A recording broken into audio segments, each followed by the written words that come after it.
ಅಡಿಕೆಯಲ್ಲಿ ಹೆಚ್ಚಿನ ಇಳುವರಿಯಾಗಿ ನಾವು ಕೆರಾನ್ ಉತ್ಪನ್ನಗಳನ್ನ ಸಿಂಪರಣೆಯಲ್ಲಿ ತುಂಬಾ ಬಳಸೋದನ್ನ ನಾವು ನೋಡಿದೀವಿ ಸರ್. ಆ, ಏನು ಸರ್ ಈ ನಿಮ್ ಸಿಂಪರಣೆಯಲ್ಲಿ ಸ್ಪೆಷಲ್ ಆಗಿ ಈ ಕೆರಾನ್ ಉತ್ಪನ್ನಗಳದ್ದು ಏನೇನು ಉತ್ಪನ್ನಗಳಿದೆ? ಅವು ಏನೇನು ಕೆಲಸ ಮಾಡುತ್ತೆ ಅನ್ನೋದ್ರ ಬಗ್ಗೆ ನಮ್ಗೆ ಹ್ಮ್. ಮಾತಾಡೋಣ. ಈಗ ನಮ್ಮಲ್ಲಿ ಬಾಫ್ ಇದೆ, ಹಾ. ನಂತರ ನಿಮ್ಗೆ ಲ್ಯಾಮಿನ್ ಇದೆ, ಹಾ. ನಂತರ ಫೋಲಿಟೋನ್ ಇದೆ, ಹಾ. ಫೋಲಿಸಾಫ್ ಇದೆ, ಸ್ಟಿಕಾನ್ ಇದೆ. ಸ್ಟಿಕರ್. ನಾವು ಹೆಂಗೂ ನಿಮ್ಗೆ ಮೊದಲೇ ಹೇಳಿದ್ದೀನಿ ನಾನು, ಹ್ಮ್. ನಮ್ಮ ಯಾವುದೇ ಪದಾರ್ಥಗಳಿರಲಿ ಅದು ಭೂಮಿ ಉಪಚಾರದಲ್ಲೂ ಇದೆ, ಹ್ಮ್. ಅದನ್ನೇ ನಾವು ಸಿಂಪರಣೆಯಲ್ಲೂ ಕೂಡ ಬಳಸ್ತೀವಿ. ಸಿಂಪಟೆಲ್. ಹ್ಮ್. ಹಾಗಾದ್ರೆ ನಮಗೆ ಬಾಫ್ ಒಂದನೇದಾಗಿ ಬಾಫ್ ಬಗ್ಗೆನೇ ಮಾತಾಡೋದು. ಬಾಫ್ ನೋಡ್ರಿ, ಈಗ ಬಾಫ್ ಏನಿದೆ ನಿಮಗೆ ಮೊದಲೇ ಹೇಳ್ದಂತೆ ಹಾ. ಬಯೋ ಆರ್ಗ್ಯಾನಿಕ್ ಫ್ಲವರ್ ಫಾರ್ಮ್, ಹಾ. ಯಾವುದನ್ನ ನಾವು ಭೂಮಿ ಮುಖಾಂತರ ಕೊಡ್ತಾ ಇದ್ವಿ ಹಾ. ಅದನ್ನೇ ನಾವು ಸಿಂಪರಣೆ ಮುಖಾಂತರ ಕೊಡ್ತಕ್ಕಂಥ. ಹಾ. ಈಗ ಭೂಮಿಯಿಂದ ಆಹಾರ ಬರೋದು ನಿಧಾನ ಆಗ್ಬೋದು, ಹಾ. ಸಿಂಪರಣೆಯಲ್ಲಿ ವೇಗವಾಗಿ ಸಿಗುತ್ತೆ. ಹಾ. ಹಿಂಗಾಗಿ ಸಾಕಷ್ಟು ಸಮಯದಲ್ಲಿ ಏನಾಗುತ್ತೆ, ಗಿಡಗಳಿಗೆ ಹೆಚ್ಚು ಇಳುವರಿ ಬಂದು ಹಾ. ಅಥವಾ ಆಹಾರದ ಕೊರತೆಯಾಗಿ ಹಾ. ಫ್ಲವರ್ಗಳೇ ಬರ್ತಾ ಇರ್ತದೆ. ಬರಲ್ಲ. ಹಿಂಗಾಗಿ ನಾವು ಮೇಲಿನಿಂದ ಸಿಂಪರಣೆ ಕೊಟ್ಟಾಗ ವೇಗವಾಗಿ ಅದಕ್ಕೆ ಆಹಾರ ಸಿಕ್ಕು ಹಾ. ಹೊಂಬಾಳೆ ಚೆನ್ನಾಗಿ ಬರೋದಕ್ಕೆ, ನಂತರ ಕಾಳುಗಳು ಚೆನ್ನಾಗಿ ಆಗೋದಕ್ಕೆ, ಅಥವಾ ಅದು ಇನ್ನೂ ಗರ್ಭ ಧರಿಸಕ್ಕಿಂತ ಪೂರ್ವದಲ್ಲಿ ಆಗಿದ್ರೆ ಗರ್ಭನೂ ಚೆನ್ನಾಗಿ ಧರಿಸೋದಕ್ಕೆ ಹಾ. ನಿಮ್ಮ ಏನು ಬಾಫ್ ಏನಿದೆ ನಮ್ದು ಕೆಲಸ ಮಾಡುತ್ತೆ. ಹಾ. ಅದರ ಜೊತೆಗೆ ಜೇನುನೊಣಗಳನ್ನು ಅಟ್ರಾಕ್ಟ್ ಒಳ್ಳೆ ಆಕರ್ಷಣೆ ಮಾಡುತ್ತೆ. ಅದರಲ್ಲಿ ಪಾಲಿನೇಷನ್ ಬಳಸುತ್ತೆ. Lamin sir. ಲ್ಯಾಮಿನ್ ಏನಿದೆ ನಿಮಗೆ ಬಯೋಟಿಕ್ ಸ್ಟ್ರೆಸ್ ಅನ್ನ ಮೇಲಿನಿಂದ ನಾವು ಮಾಡ್ತಕ್ಕಂಥದ್ದು. ನಿಮಗೆ ಪ್ಲಾಸ್ಟಿಕ್ಕಿನ ಹೊಳಪನ್ನ ಕೊಡುತ್ತೆ ಹಾ. ಏನು ಗರಿಗಳಿಗೆ. ಹಾ. ನಂತರ ಅಲ್ಲಿನೂ ಅದನ್ನ ವಿಶೇಷವಾಗಿನ ಡ್ರಾಪಿಂಗ್ ನಲ್ಲಿ ನಾವು ಲ್ಯಾಮಿನ್ ಅನ್ನ ಬಳಸ್ತೀವಿ. ನಾವು ಯಾವ ಡ್ರಾಪಿಂಗ್ ನಲ್ಲಿ ನೀರಿನ ಹೆಚ್ಚುವರಿ ನೀರು ಕೊಟ್ಟು ಡ್ರಾಪಿಂಗ್ ನಡೀತಾ ಇದೆ, ಹ್ಮ್. ಲ್ಯಾಮಿನ್ ಪಾತ್ರ ಅಲ್ಲಿ ಬಹಳ ಇಂಪಾರ್ಟೆಂಟ್. ಆಮೇಲೆ ಲ್ಯಾಮಿನ್ ಅನ್ನ ನಾವು ಹೊಡೆಯೋದ್ರಿಂದ ಇನ್ಸೆಕ್ಟ್ಗಳು ಇದ್ರೂ ಕೂಡ ಹ್ಮ್. ಆ ಗರಿ ಮೇಲೆ ಅದನ್ನ ನೀವು ಬೈಟ್ ಮಾಡಂಗಿಲ್ಲ. ಬೈಟ್ ಮಾಡಿ. ಯಾಕಂದ್ರೆ ಅದ್ರದ್ದು ಒಂದು ಲೇಯರ್ ಕ್ರಿಯೇಟ್ ಆಗಿರೋದ್ರಿಂದ ಹ್ಮ್. ನೀವು ಲ್ಯಾಮಿನ್ ಸ್ಪ್ರೇ ಮಾಡಿದಾಗ ಆ ಗರಿಗಳ ಹೊಳಪುಗಳನ್ನು ನೀವು ನೋಡ್ಬೋದು. ಲ್ಯಾಮಿನ್ ಸರ್, ಬಾಫು, ಲ್ಯಾಮಿನ್ ಮತ್ತೆ ಫೋಲಿಟೋನ್ ಬಗ್ಗೆ ಹೆಂಗೆ? ಫೋಲಿಟೋನ್ ನೋಡ್ರಿ, ಈಗೇನು ಕೊಳೆ ರೋಗ ಅಂತ ಏನ್ ಮಾತಾಡ್ತಾ ಇದೀವಿ ನಾವು ಇವತ್ತು, ಹ್ಮ್. ಹೆಂಗ ಇದನ್ನೆಲ್ಲ ಫಾಸ್ಫರಸ್ ಒಂದು ಪೊಟ್ಯಾಶ್ ಕಾಂಬಿನೇಷನ್ ಒಂದು ಪದಾರ್ಥ ಇದೆ. ಪದಾರ್ಥ ಸಾವಯವ ರೂಪದಲ್ಲಿನ ಈ ಎಲ್ಲ ಫಾಸ್ಫರಸ್ ಪೊಟ್ಯಾಶ್ ಜಾಸ್ತಿ ಇರುತ್ತೆ. ಫಾಸ್ಫರಸ್ ಪೊಟ್ಯಾಶ್ ಇದ್ದ ಒಂದು ಕಾಂಬಿನೇಷನ್ ಇದು. ಹ್ಮ್. ನಂತರ ಇನ್ನು ಉಳಿದಂತ ನೀವು ಗೊತ್ತಲ್ಲ ನಿಮ್ಗೆ, ಅದರಲ್ಲಿ ಮತ್ತೆ ಬೇರೆ ಬೇರೆ ಪದಾರ್ಥಗಳು ಇದ್ರೂ ಕೂಡ ಹಾ. ಈ ಪದಾರ್ಥದ ಉಲ್ಲೇಖ ಅಲ್ಲಿ ಇರುತ್ತೆ. ಹ್ಮ್. ಇದನ್ನ ಇವನ್ನ ನಾವು ವಿಡಿಯೋ ಮುಖಾಂತರನು ಜನರಿಗೆ ಅದನ್ನ ನಾವು ತೋರಿಸಿರ್ತೀವಿ. ಹ್ಮ್. ಆ ಪದಾರ್ಥಗಳು ಏನಿದೆ, ನೀವು 25-30 ವರ್ಷದಿಂದನೂ ಹೊರದೇಶದೊಳಗೆ ಹ್ಮ್. ಅದನ್ನ ಕೊಳೆ ರೋಗದ ಮೇಲೆ ವೇಗವಾಗಿನ ನಿಯಂತ್ರಣ ಮಾಡೋದಕ್ಕಂತ ಬಳಕೆ ಮಾಡ್ಲಾಗ್ತದೆ. ಫೋಲಿಟೋನ್ ಅಂತದನ್ನ ಇಲ್ಲಿ ಸಾವಯವ ರೂಪದಲ್ಲಿ ಹ್ಮ್. ನಿಮಗೆ ವೇಗವಾಗಿ ಕೊಳೆಯನ್ನ ನಿವಾರಣೆ ಮಾಡೋದಕ್ಕೆ, ನಂತರ ಏನು ಅಡಿಕೆ ಹರಳುಗಳು ಉದುರೋದನ್ನ ಹ್ಮ್. ಕಂಟ್ರೋಲ್ ಮಾಡೋದಕ್ಕೆ, ನಂತರ ನೀವು ಏನು ಡೈಬ್ಯಾಕ್ ಡಿಸೀಸ್ ಅನ್ನ ನಾವೇನ್ ನೋಡ್ತಾ ಇದೀವಿ, ಶಿಲೀಂಧ್ರ ಏನು ಗೊನೆ ಒಣಗತಕ್ಕಂಥ ರೋಗ, ಏನು ಹೌದು. ಹೊಂಬಾಳೆ ಒಣಗೋದು, ಹೊಂಬಾಳೆ ಕರ್ಕಲಾಗೋದು ಅಂತ ನಾವೇನ್ ಮಾತಾಡ್ತೀವಿ, ಹೌದು. ಅದರ ಮೇಲೆ, ನಂತರ ಸುಳಿಕೊಳಗಳ ಮೇಲೆ, ಹ್ಮ್. ನಂತರ ನಿಮ್ಗೆ ಏನು ಎಲೆ ಚುಕ್ಕೆ ರೋಗ ಅಂತ ನಾವೇನ್ ಮಾತಾಡ್ತೀವಿ, ಎಲೆಗಳ ಮೇಲೆ ಬರ್ತಕ್ಕಂಥ ರೋಗಗಳ ಮೇಲೆ ಏನ್ ಮಾತಾಡ್ತೀವಿ, ಫೋಲಿಟೋನ್ ನಮ್ಮ ಫೋಲಿಟೋನು ಕೆಲಸ. ನಾವು ಮತ್ತೆ ಸ್ಟಿಕಾನು ಅದ್ರ ಬಗ್ಗೆ. ಸ್ಟಿಕಾನು, ನಂತರ ಇನ್ನೊಂದು ನಿಮಗೆ ಪಾಲಿಸಾಫ್. ಪಾಲಿಸಾಫ್ ಏನ್ ಕೆಲಸ ಮಾಡುತ್ತೆ? ಪಾಲಿಸಾಫ್ ಏನಿದೆ ನೋಡ್ರಿ, ಈಗ ನಮಗೆ ಗರಿಗಳಲ್ಲಿ ರೆಡ್ ಮೈಟ್ಸ್ ಬರ್ತಾ ಇದೆ, ಹಾ. ವೈಟ್ ಮೈಟ್ಸ್ ಬರ್ತಾ ಇದೆ, ಹಾ. ಬಿಳಿ ಉಣ್ಣೆಗಳು ಬರ್ತಾ ಇದಾವೆ, ಹಾ. ವೈಟ್ ಫ್ಲೈ ಬರ್ತಾ ಇದೆ. ಹ್ಮ್. ಇವೆಲ್ಲ ತೊಂದರೆಗಳು ನಮಗೆ ಅಲ್ಲಿ ಏನು ರಸಹೀರ ಕೀಟಗಳ ತೊಂದರೆ ಅಡಿಕೆ ತೋಟದಲ್ಲಿ ಕಾಮನ್ ಆಗಿ ಎಲ್ಲರೂ ಈಗ ನೋಡ್ತಾ ಇದ್ದೀವಿ. ಹೌದು. ಹಿಂಗಾಗಿ ಅಲ್ಲಿ ನಾವೇನಿದ್ವಿ, ಹಿಂಗ ನಾವು ಫೋಲಿಟೋನ್ ನಲ್ಲಿನೂ ಈ ವಿಚಾರದಲ್ಲಿ ಬರೋದಾದ್ರೆ ಡೌನಿ ಮಿಲ್ಡ್ಯೂವನ್ನು ಅದು ಫೋಲಿಟೋನ್ ಕಂಟ್ರೋಲ್ ಕಂಟ್ರೋಲ್. ಇಲ್ಲಿ ಪೋಲಿಸಾಫ್ ಏನಿದೆ ಇನ್ಸೆಕ್ಟ್ ಮೇಲೆ ಬಂದಾಗ ಹ್ಮ್. ನಿಮ್ಗೆ ಇವೆಲ್ಲ ಇನ್ಸೆಕ್ಟ್ಗಳನ್ನ ಪೋಲಿಸಾಫ್ ಏನಿರುತ್ತೆ, ಒಂದೇ ಪೋಲಿಸಾಫ್ ದ್ರಾವಣನೇ ಇವನ್ನೆಲ್ಲ.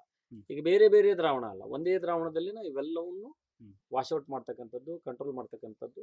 ಅಂದ್ರೆ ನಮ್ಮಲ್ಲಿ ಏನೇ ಇದಿರಲಿ, ನಾವು ಕ್ಯೂರ್ ಮೆಥಡ್ ಅನ್ನೋದಕ್ಕಿಂತ ಪ್ರಿಕಾಷನ್ ಮೆಥಡ್ಗಳನ್ನು ಅಂತಂದ್ರೂ ಅಡ್ಡಿಲ್ಲ. ಅಂದ್ರೆ ನೀವು ಅಡ್ವಾನ್ಸ್ ಆಗಿನ ಇವನ್ನೆಲ್ಲವನ್ನು ಮಾಡ್ಬೋದು. ಇದು ಎರಡೂ ರೂಪದಲ್ಲಿನೂ ನಿಮ್ಗಲ್ಲಿ ಕೆಲಸ. ಇನ್ನು ಸ್ಟಿಕಾನ್ ಅಂತೂ ನಿಮ್ಗೆ ಜನರಲ್ ಆಗಿನ ನಾನು ಭೂಮಿಯಲ್ಲಿ ಏನು ಹೇಳಿದೆ ಹಂಗೆ ಮೇಲೇನ ಅದು ಬಫರಿಂಗ್ ಏಜೆಂಟ್ ಆಗಿ, ಸ್ಪ್ರೆಡರ್ ಆಗಿ, ಗಮ್ ಆಗಿ, ಪೆನಿಟ್ರೇಟರ್ ಆಗಿ, ನಂತರ ಟ್ರಾನ್ಸ್ಪ್ಲಾಂಟರ್ ಆಗಿ ಒಂದ್ ಕಡೆಯಿಂದ ಇನ್ನೊಂದ್ ಕಡೆ ಪ್ರಸಾರ ಮಾಡ್ತಾರೆ. ಮತ್ತೆ ನಿಮ್ಗೆ ಅಲ್ಲಿ pH ಬ್ಯಾಲೆನ್ಸ್ ಮಾಡ್ತಕ್ಕಂಥದ್ದು, ಇವೆಲ್ಲ ಕೆಲಸಗಳನ್ನು ಮಾಡೋದ್ರಿಂದ ಅದದ್ದು ನಿಮಗೆ ಯಾವುದೇ ಪ್ರಾಡಕ್ಟ್ ಇರಲಿ ಆ ಪ್ರಾಡಕ್ಟ್ ಪ್ರೊಡಕ್ಟಿವಿಟಿನೂ ಜಾಸ್ತಿ ಮಾಡುತ್ತೆ. ಆ ಪ್ರಾಡಕ್ಟ್ ನಲ್ಲಿ ಇರ್ತಕ್ಕಂಥ ಸಾಮರ್ಥ್ಯ ಅಂದ್ರೆ ಆ ಸಾಮರ್ಥ್ಯ ಅಂದ್ರೆ ಕೆಲಸ ಮಾಡ್ತಕ್ಕಂಥ ಸಾಮರ್ಥ್ಯನೂ ಜಾಸ್ತಿ. ಸರ್, ಒಟ್ಟಾರೆಯಾಗಿ ಹೇಳ್ಬೇಕಂದ್ರೆ ಕೆರನ್ ಉತ್ಪನ್ನ ಅಡಿಕೆ ತೋಟಕ್ಕಾಗೆ ಮಾಡಿದ್ದು ಅನ್ನಂಗಿದೆ ಸರ್. ನಮಗೆ ರಿಸಲ್ಟ್ಸ್ ಮಾಡಿದ್ಮೇಲೆ ನಾವೆಲ್ಲ ನೋಡಿದ ಪ್ರಕಾರ ಬಹಳಷ್ಟು ರೈತರಿಂದ ಬರ್ತಕ್ಕಂಥ ಫೀಡ್ಬ್ಯಾಕ್ ಇವನ್ನೆಲ್ಲ ನೋಡಿದಾಗ ಆ ಕೆರಾನ್ ಅಂದ್ರನೇ ಅಡಿಕೆ ಬೆಳೆಗಾಗಿ ಮಾಡಿದ್ದು ಅನ್ನೋದು ನಮ್ಮ ರೈತರ ಒಂದು ಇಲ್ಲ ನಮ್ದು ಬಾಯಿಂದ ಈಗೇನಾಗಿದೆ ಬಂದಿದೆ ಸರ್. ನೋಡ್ರಿ ಹಂಗೇನಲ್ಲ.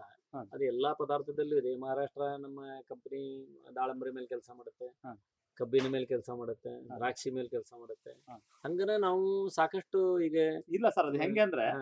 ಯಾವ ಏರಿಯಾದಲ್ಲಿ ಏನೇನ್ ಮಾಡ್ತಾರೆ ಅಲ್ಲೇನು ಅಲ್ಲಿ ಯೂಸ್ ಆಗ್ತಾ ಇದೆ ಅವ್ರವ್ರ ರೈತರ ಭಾವನೆ ಸರ್. ನಮ್ಮ ಭಾಗದಲ್ಲಿ ಅಡಿಕೆ ನಮ್ಮಲ್ಲಿ ಅಲ್ಲ, ಹೆಚ್ಚಿದೆ ಅಲ್ಲ, ಇದೆ ಹೆಚ್ಚಿದೆ, ನಮ್ ಭಾಗದ ರೈತರು ಏನ್ ಮಾತಾಡ್ತಾರೆ ಅಂದ್ರೆ ಕಂಪನಿಗೆ ಸಾಕಷ್ಟು ಫೋನುಗಳು ಹೋಗಿದಾವು. ಹಾ. ಇದು ಅಡಿಕೆಗೆ- ಅಡಿಕೆಗಾಗಿನ ಮಾತ್ರನು ಅಡಿಕೆಗೇನೆ ಮಾಡಿದಾರನೋ ಈ ಪ್ರಾಡಕ್ಟ್ ಅನ್ನೋ ಲೆವೆಲ್ ಬರ್ತಾ ಇಲ್ಲ. ಎಲ್ಲಾ ಬೆಳೆಗಳಿಗೂ ಇದೆ. ಬರ್ತದೆ. ಅಡಿಕೆಯವರು ನೋಡ್ರಿ ಇದರಲ್ಲಿ ರೈತರದ್ದು ಹೆಂಗಿದೆ ಅಂದ್ರೆ ಇನ್ವೆಸ್ಟ್ಮೆಂಟ್ ಮೈಂಡ್ ಚೆನ್ನಾಗಿದೆ ರೈತರಿಗೆ. ಹಾ. ಅಡಿಕೆಯಲ್ಲಿ ಇನ್ವೆಸ್ಟ್ಮೆಂಟ್ ಮಾಡ್ತಾರೆ. ಬಂಡವಾಳ ಹೂಡಿಕೆ ಗುಣ ಹ್ಮ್. ಅಡಿಕೆಯಲ್ಲಿದೆ. ಸಾಕಷ್ಟು ಬೆಳೆಗಳ ಒಳಗೆ ಬಂಡವಾಳ ಹೂಡಿಕೆ ಗುಣ ಏನಿದೆ ಅಲ್ಲ, ಈಗ ಒಂದು ಭತ್ತ ಅಂತ ಬಂದಾಗ ಅಷ್ಟು ಹೂಡಿಕೆ ಮಾಡಕ್ ಹೆದರ್ತಾರೆ. ಸಾಮಾನ್ಯ ಬೆಳೆಗಳಿಗಿಂತ ನಮ್ಮಲ್ಲಿ ಒಳ್ಳೆ ಇದು ಬೆಳೆ ನಮ್ದು ಅಡಿಕೆ ಬೆಳೆ ಏನಿದೆ ಆರ್ಥಿಕ ಬೆಳೆ ಬಿಡಿ ಸರ್. ಆರ್ಥಿಕ ಬೆಳೆ ಆಗಿರೋದ್ರಿಂದ ಅದ್ರ ಮೇಲೆ ಅದನ್ನ ಇನ್ವೆಸ್ಟ್ಮೆಂಟ್ ಮಾಡೋದ್ರಿಂದ ಹ್ಮ್. ಅಲ್ಲೇ ಅವ್ರಿಗೆ ಆಟೋಮೆಟಿಕ್ ಏನಾಗ್ತಾ ಇದೆ, ಅಲ್ಲೇ ಪ್ರಸಾರ ಜಾಸ್ತಿ ಆಗಿರೋದ್ರಿಂದ ಅಲ್ಲ ಸರ್, ನಾನ್ ಕೇಳೋದೇನಂದ್ರೆ ಟೋಟಲಿ ಒಂದು ಅಡಿಕೆ ಫಸಲು ಬರೋ ತೋಟದಲ್ಲಿ ನಾವು ಎಷ್ಟು ಸತಿ ಡ್ರಂಚಿಂಗ್ ಮಾಡ್ಬೇಕು, ನಾವು ಒಂದು ಅದ್ಭುತವಾಗಿ ಇಳುವರಿ ಬರ್ಬೇಕು, ರೈತರಿಗೆ ಒಂದು ಒಳ್ಳೆ ರಿಸಲ್ಟ್ ಬರ್ಬೇಕು ಅಂದ್ರೆ ಒಂದು ವರ್ಷದ ಪ್ಯಾಕೇಜ್ 12 ತಿಂಗಳಲ್ಲಿ ನಾವು ಎಷ್ಟು ಡ್ರಂಚಿಂಗ್ಗಳನ್ನು ಮಾಡಬೇಕು ಮತ್ತು ಎಷ್ಟು ಸಿಂಪಡಣೆಗಳನ್ನು ಮಾಡಬೇಕು ಅನ್ನೋದ್ರ ಬಗ್ಗೆ ನೀವು ಒಂದು ಮಾಹಿತಿ ಕೊಡಿ. ನೋಡ್ರಿ ಇದೇನಿದೆ, ಇದು ಒಂದು ಒಳ್ಳೆ ಕ್ವಶನ್ ಇದೆ. ಹಾ. ಒಳ್ಳೆ ಪ್ರಶ್ನೆನೆ. ಹ್ಮ್. ನಾವೇನಂತೀವಿ, ಹ್ಮ್. ಯಾವತ್ತೂ ನಾವು ಒಂದು ಯಾವುದೇ ಬೆಳೆ ಬೆಳೀಲಿ ಅದು ಬೆಳೆಗೆ ಒಂದು ಕಾರ್ಯಯೋಜನೆ ಇದ್ದೇ ಇರುತ್ತೆ. ಹೌದು. ನಮ್ಮ ಕಂಪನಿ ಪ್ರಕಾರ ಇದು ಕಾರ್ಯಯೋಜನೆ ಇರೋದು ಹೆಂಗೆ ಅಂದ್ರೆ 3 ಬಾರಿ ನಾವು ಭೂಮಿ ಉಪಚಾರಗಳನ್ನು ಕೊಡ್ತೀವಿ. 3 ಸಾರಿ ಭೂಮಿ ಮೂರು ಉಪಚಾರ ಬಾರಿ. ಏನು ನಾವು ಯಾವುದೇ ಪದಾರ್ಥಗಳನ್ನ ಹೇಳಿದ್ವಿ ಅದನ್ನ ಹ್ಮ್. 500 ಲೀಟರ್ ನೀರಿನಲ್ಲಿ ಮಿಶ್ರಣ ಮಾಡ್ಕೊಂಡು ನಾವು 500 ಲೀಟರ್ ನೀರಿನಲ್ಲಿ 2.5 ಲೀಟರ್ ಬಾಸನ್ನ, 1 ಲೀಟರ್ ಬಾಫನ್ನ, 1 kg ರ್ಯಾಪಿಡಾನು, ಅದನ್ನ 2 kg ಬೆಲ್ಲದಲ್ಲಿ ಹಿಂದಿನ ದಿವಸನ ನಾವು ನೆನೆ ಇಟ್ಟಿರ್ತೀವಿ. ಅದರಲ್ಲಿರ್ತಕ್ಕಂಥ ಕೆಲವೊಂದು ಬ್ಯಾಕ್ಟೀರಿಯಾಗಳ ಮಲ್ಟಿಪ್ಲಿಕೇಶನ್. ಇನ್ನ 1 ಲೀಟರ್ ಲ್ಯಾಮಿನ್ ಅನ್ನ, ಇನ್ನ ಅದಕ್ಕೆ ನೀವು 1/2 ಲೀಟರ್ ಸ್ಟಿಕಾನ್ ಅನ್ನ, ಇದನ್ನ 500 ಲೀಟರ್ ನೀರಿನಲ್ಲಿ ಸಮಾನವಾಗಿ ಮಿಶ್ರಣ ಮಾಡಿ ಒಂದು ಗಿಡಕ್ಕೆ 1 ಲೀಟರ್ ಇದನ್ನ ನಾವು ಡ್ರಿಪ್ ಮುಖಾಂತರನು ಕೊಡಬಹುದು, ಕೈ ಮುಖಾಂತರನು ಹಾಕ್ಬಹುದು. ಇದನ್ನ ಯಾವುದೇ ನೀವು ಜೀವಾಮೃತದ ಜೊತೆಗೆ ಅಥವಾ WDC ಜೊತೆಗೆ ಅಥವಾ ಗೋಕೃಪಾಮೃತ ಜಲ ಜೊತೆಗೆ ಪಂಚಗವ್ಯ ಜೊತೆಗೆ ಎಲ್ಲದ್ರ ಜೊತೆಗೆ ಮಿಕ್ಸ್ ಮಾಡಿ ಎಲ್ಲದ್ರ ಜೊತೆಗೂ ಮಿಶ್ರಣ ಮಾಡಿ Mix ಕೊಡಕ್ಕೆ ಮಾಡ್ಕೊಡ್ಬೋದು. ಯಾವುದೇ ತೊಂದರೆ ಇಲ್ಲ. ನಿಮಗೆ ಇದರಲ್ಲಿ ಯಾವುದೇ ಮತ್ತೆ ಬೇರೆ ಕೆಮಿಕಲ್ ಎಫೆಕ್ಟ್ಗಳು ಅದರಲ್ಲಿ ಯಾವುದೇ ಇದು ವರ್ಷಕ್ಕೆ 3 ಸತಿ ಡ್ರಂಚಿಂಗ್ ಅಲ್ಲಿ ಕೊಡ್ಬೇಕು. 3 ಬಾರಿ ಮತ್ತೆ ಕೊಡ್ತಕ್ಕಂತ ಸಿಂಪರಣೆ ಸರ್. ಇದನ್ನ ಸಿಂಪಡಣೆನು ಇದನ್ನ ಕೊಡ್ತಕ್ಕಂತ ಸಮಯನೂ ಏನಿದೆ ಅಲ್ಲ, ನಾವು ಪ್ರಾರಂಭ ಮಾಡೋದು ಅಕ್ಟೋಬರ್ದಿಂದ. ಅಕ್ಟೋಬರ್ದಲ್ಲಿ ನೀವು ಮಳೆ ಹೆಚ್ಚಿದ್ರೆ ಒಂದ್ ಸ್ವಲ್ಪ ನಿಧಾನ ಮಾಡ್ಕೊಡ್ರಿ. ಇಲ್ಲ ನಿಮ್ಗೆ ಅಕ್ಟೋಬರ್ ಮಳೆ ನಿಂತಿದೆ ಅನ್ನೋದಾದ್ರೆ ಅಕ್ಟೋಬರ್ ಮೊದಲಿಗೆ 1ನೇ ಡ್ರಂಚಿಂಗ್ ಅನ್ನ, ಅವಾಗನ ಮತ್ತೆ ಸಿಂಪಡಣೆನೂ ಸೇರಿಸ್ತೀವಿ. ನಂತರ ಇನ್ನು 2ನೇ ಡ್ರಂಚಿಂಗ್ ಅನ್ನ ನಾವು ಅಂದ್ರೆ ನಾವಲ್ಲಿಗೆ ಅಕ್ಟೋಬರು, ನವೆಂಬರು, ಡಿಸೆಂಬರ್ ಅಂತ 3 ಕನ್ಸಿಡರ್ ಮಾಡ್ತೀವಿ. 2ನೇದನ್ನ ನಾವೇನ್ ಮಾಡ್ತೀವಿ ಫೆಬ್ರವರಿ, ಮಾರ್ಚ್, ಏಪ್ರಿಲ್ ಅಂತ ಕನ್ಸಿಡರ್ ಮಾಡ್ತೀವಿ. 3ನೇದನ್ನ ನಾವೇನ್ ಮಾಡ್ತೀವಿ ಮೇ, ಜೂನ್ಕ್ಕೆ ನಾವು ಕನ್ಸಿಡರ್ ಮಾಡ್ತೀವಿ. ಇಲ್ಲಿ ನಾವು ಏನ್ ಮಾಡ್ತೀವಿ ಸ್ಪ್ರೇ ಅಂದಾಗ ಸ್ಪ್ರೇದಲ್ಲಿ ನಾವೇನ್ ಮಾಡ್ತೀವಿ ಅಲ್ಲಿನೂ 200 ಲೀಟರ್ ನೀರಿನಲ್ಲಿ ಅಂದ್ರೆ ಟೋಟಲ್ 400 ಲೀಟರ್ ನೀರಿನಲ್ಲಿ 500 ಗಿಡದ ಪ್ರಮಾಣನ ನಾವು ಒಂದ್ ಎಕರೆಗೆ 400 ಲೀಟರ್ ನೀರ್ ಸಾಕಾಗುತ್ತೆ. ನಮ್ಮ ಕಂಪನಿ ಇದರಿಂದ ಗೈಡ್ ಒಂದ್ ಸ್ವಲ್ಪ ಹೆಚ್ಚು ಕಡಿಮೆ ಆಗ್ತಾ ಇರ್ತಾವೆ ಗಿಡಗಳ ಇದ್ರ ಮೇಲೆ. ಸಣ್ಣದ ಗಿಡ ಇದ್ದಾಗ ಒಂದ್ ಸ್ವಲ್ಪ ಕಡಿಮೆ ಆಗ್ಬೋದು, ದೊಡ್ಡ ಗಿಡ ಇದ್ದಾಗ ಸ್ವಲ್ಪ ಜಾಸ್ತಿ ಆಗ್ಬೋದು ಬಿಟ್ರೆ ಈ ಪ್ರಮಾಣದಕ್ಕಿಂತ ಹೆಚ್ಚುವರಿ ಏನಾಗಿರಲ್ಲ. ಇಲ್ಲ ಸರ್, ನಮ್ಮ ಅಧ್ಯಕ್ಷರು ಹೋದ್ ಸರಿ ಎಕರೆಗೆ 2 ಬ್ಯಾರಲ್ ಮಾಡಿದ್ರು, ಈ ಸತಿ 3 ಬ್ಯಾರಲ್ ಮಾಡಿದಾರೆ ಸರ್. ಅಂದ್ರೆ ಅಲ್ಲೇ ಅವ್ರಿಗೆ ಏನಾಗಿದೆ, ವಿಶಾಲವಾಗಿ ಗರಿಗಳಾದಾಗ ಒಂದ್ ಸ್ವಲ್ಪ ಒಂದ್ ಬ್ಯಾರಲ್ ಹೆಚ್ಚಿಗೆನೂ ತಗೊಂಡಿರುತ್ತೆ.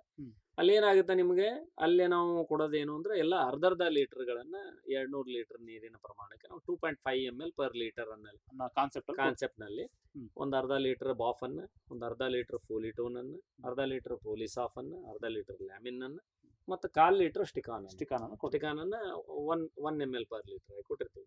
ಇವನ್ನ ಮಿಶ್ರಣ ಮಾಡಿ ಸಮಾನಾಗಿ ಮಿಶ್ರಣ ಮಾಡಿ ನಾವು ಇಲ್ಲಿ ಏನಂತೀವಿ ಅವ್ರಿಗೆ ಪೋಲಿಸಾಫ್ ಒಂದು ಕೊನೆಗೆ ಬಳಸ್ರಿ ನೀವು ಅಂತ ಹೇಳ್ತೀವಿ ನಾವು. ಅಂದ್ರೆ ಬಾಕಿ ಎಲ್ಲವನ್ನು ನೀವು ಹಾಕ್ತಾ ಬರ್ರಿ ಒಂದ್ ಹೆಚ್ಚು ಕಡಿಮೆ, ಪೋಲಿಸಾಫ್ ಏನಿದೆ ಕೊನೆಗೆ ಹಾಕ್ರಿ ಅಂತ. ಅದನ್ನ ಹಾಕಿ ಅಂದ್ರೆ ಅದು ಹಾಕಿದಾಗ ಅದು ವೈಟ್ ಆಗುತ್ತೆ, ಹಾಲಾದಂಗೆ ಆಗುತ್ತೆ. ಅದನ್ನ ಕೊನೆಗೆ ಸುರುವಿ ನೆಲ್ಲ ಹಾಕಿ ಚೆನ್ನಾಗಿ ಮಿಶ್ರಣ ಮಾಡ್ಕೊಂಡು ನೀವು ಸಿಂಪಡಣೆ ಮಾಡ್ತಕ್ಕಂಥದ್ದು. ಸಿಂಪಡಣೆ ಮಾಡುವಾಗ 750 ml ಒಂದು ಗಿಡಕ್ಕೆ ಸಿಂಪಡಣೆಯನ್ನು ಗೈಡ್ ಮಾಡಿರ್ತೀವಿ. ಭೂಮಿಗೆ ಹಾಕುವಾಗ 1 ಲೀಟರ್ ಅನ್ನ ಹಾಕಿ 1.5 ಅಡಿ ದೂರದಲ್ಲಿ ಹಿಡಿಯುತ್ತೆ. ಅಲ್ಲೇ ನೀವು ಇದನ್ನು ಹೊಂಬಾಳೆಗೂ ಹೊಡೀರಿ, ಮೇಲಿನ ಗರಿಗಳಿಗೂ ಹೊಡೀರಿ, ಸುಳಿಗರಿಗೂ ಹೆಚ್ಚಿನ ಸಿಂಪರಣೆ ಗರಿಗಳಿಗೆ ಮಾಡೋದ್ರಿಂದ ಒಳ್ಳೆ. ನೋಡ್ರಿ ಅದು ಗರಿ ಮಾಡಿದಾಗ ನಿಮ್ ಹೊಂಬಾಳೆಗೆ ಬಡದ ಸುಳಿಗರಿಗೂ ಮಾಡ್ರಿ, ಎಲ್ಲದಕ್ಕೂ ಮಾಡ್ರಿ ಅಂತ. ಅಂದ್ರೆ ಯಾಕಂದ್ರೆ ಆಹಾರ ಗರಿಗಳ ಮುಖಾಂತರನು ಪಡೆಯುತ್ತೆ, ಅದು ಹೊಂಬಾಳೆ ಮುಖಾಂತರನು ಪಡೆಯುತ್ತೆ ಅನ್ನೋ ಒಂದು ಉದ್ದೇಶ.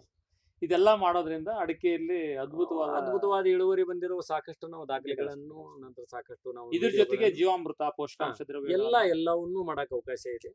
ನಾವೇನಂತೀವಿ, ನಿಮ್ಮ ಮೂಲ ಕೆಲಸಗಳನ್ನ ಬಿಡಬಾರ್ದು.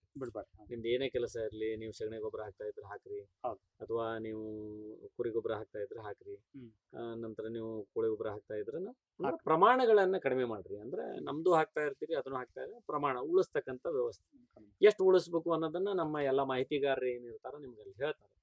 ನಂತರ ನೀವು ಜೀವಾಮೃತ ಹಾಕ್ತಾ ಇದ್ರೆ ಹಾಕ್ರಿ, ಬೆಸಿಗವ್ಯ ಪಂಚಗವ್ಯ ಮಾಡದೇ ಇದ್ರೆ ಅವನು ಮಾಡ್ರಿ, ಸಲಹೆಗಳನ್ನು ಕೊಡ್ತೀವಿ. ಅವು ಸಲಹೆಗಳು ನಮ್ಮಲ್ಲಿ ಇರ್ತವೆ. ನಾವು ಪ್ರತಿಯೊಂದು ಸಲಹೆಗಳನ್ನು ಅಲ್ಲಿ ನಿಮ್ಮ ಬರೀ ನಾವು ಏನು ಪ್ರಾಡಕ್ಟ್ ಕೊಟ್ವಿ ಇಲ್ಲ, ನೀವು ಬಸಿಗಾಲುವೆ ಮಾಡೋದಿದ್ರೆ ಉಳುಮೆ ಯಾಕೆ ಮಾಡಬೇಕು, ದ್ವಿದಳ ಧಾನ್ಯಗಳನ್ನು ಯಾಕೆ ಬಳಸಬೇಕು, ನೀವು ಇಳುವರಿಗಾಗಿ ಹೋರಾಟಗಳನ್ನು, ಅಂದ್ರೆ ನಿಮ್ಮ ಎವರೇಜ್ ಅಡಿಕೆ ಒಂದು ಗಿಡಕ್ಕೆ ಎಷ್ಟು ಅಡಿಕೆ ಬರ್ತಾ ಇದೆ ಅದನ್ನ ನೀವು ಹೆಚ್ಚೆಚ್ಚು ಮಾಡೋದು ಹೆಂಗೆ ಅಂತಂದ್ರೆ, ನೀವು 7.5 kg ಬರ್ತಾ ಇದೆನಾ, 10 kg ಮಾಡೋದಂಗೆ, 15 kg ಮಾಡೋದಂಗೆ ನಿಧಾನವಾಗಿ ಅದನ್ನ ಪ್ರೊಸೆಸ್ ಅನ್ನ ಮಾಡಬೇಕು. ಪ್ರತಿಯೊಂದನ್ನು ನಿಮ್ಗೆ ಅಲ್ಲಿ ಗೈಡ್ ಮಾಡ್ತೀವಿ, ಟ್ರೈನಿಂಗ್ಗಳನ್ನು ಮಾಡ್ತೀವಿ, ವಿಡಿಯೋಗಳನ್ನು ಮಾಡಿರ್ತೀವಿ. ಅವೆಲ್ಲವನ್ನು ನಾವು ಅವರಿಗೆ ಮಾಹಿತಿಯನ್ನು ಕೊಡ್ತೀವಿ. ಮತ್ತೆ ಇದಕ್ಕಿಂತ ಹೆಚ್ಚಿನ ಮಾಹಿತಿ ಏನಾದ್ರು ಕೆರಾನ್ ತಂತ್ರಜ್ಞಾನ ನಮ್ಮಲ್ಲಿ ತಂತ್ರಜ್ಞಾನದಲ್ಲಿ ಇದಾವು. ನಾವು ಅದಕ್ಕೆ ಒಂದು ಕಾರ್ಡನ್ನು ಮಾಡಿದ್ದೀವಿ. ನಮ್ಮ ಆ ಕಾರ್ಡ್ ಮುಖಾಂತರನೇ ಎಲ್ಲ ಮಾಹಿತಿಯನ್ನು ಕಾರ್ಡ್ನಲ್ಲೂ ಇದೆ, ವಿಡಿಯೋಗಳ ಮುಖಾಂತರಗಳು ಇದಾವೆ.